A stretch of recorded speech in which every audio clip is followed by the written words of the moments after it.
Charlotte Runkle noted that Meghan and Harry had only managed to make one episode of their Archewell audio podcast series, stating, "Fair enough, podcasts are hard to make." Ms. Runkle also criticized another royal podcast, Harry, Meghan and the Media, BBC Sounds, presented by Amol Rajan, which she states essentially repackages material already used in Princes and the Press. The commentator then turned to a really good podcast, The Coming Storm, BBC Sounds.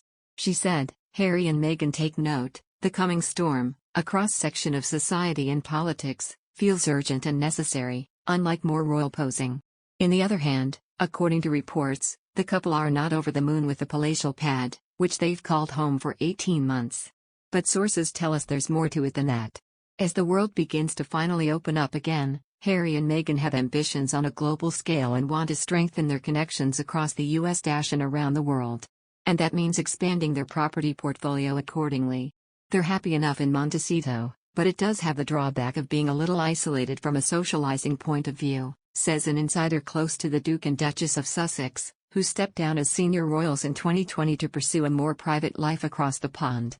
So, they're rectifying that by looking to purchase a small townhouse or beach pad in Beverly Hills or Malibu, and then maybe looking at different houses in Montecito. This is the year they want to broaden their horizons and mingle a whole lot more, so an apartment in Manhattan is also on the shopping list, and quite possibly Washington, D.C. too. There's a lot of upkeep at their current place and they think it may not be worth it if they won't be based there full-time.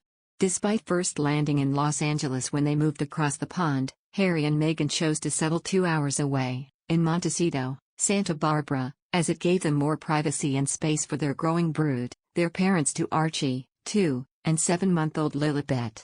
Last year, Harry said so much while appearing on Dax Shepard's podcast, telling him that he felt freer than ever in Montecito. He explained, "Living here now, I can lift my head. I feel different, my shoulders have dropped. You can walk around feeling a bit more free. I take Archie out on the back of my bicycle." Still, we're told that the 2-hour commute into Los Angeles is proving tricky for the forever busy couple, who have signed on to a number of enterprises.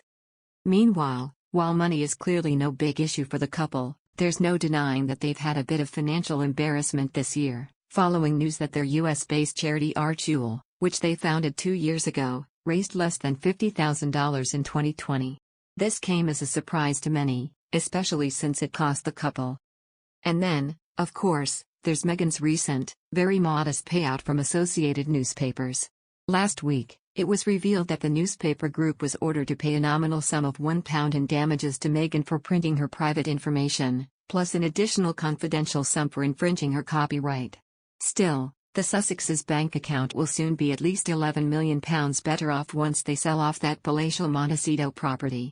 Another news, Buckingham Palace today announced the Duke of York has lost his honorary military roles and royal patronages as he battles a civil case in the U.S.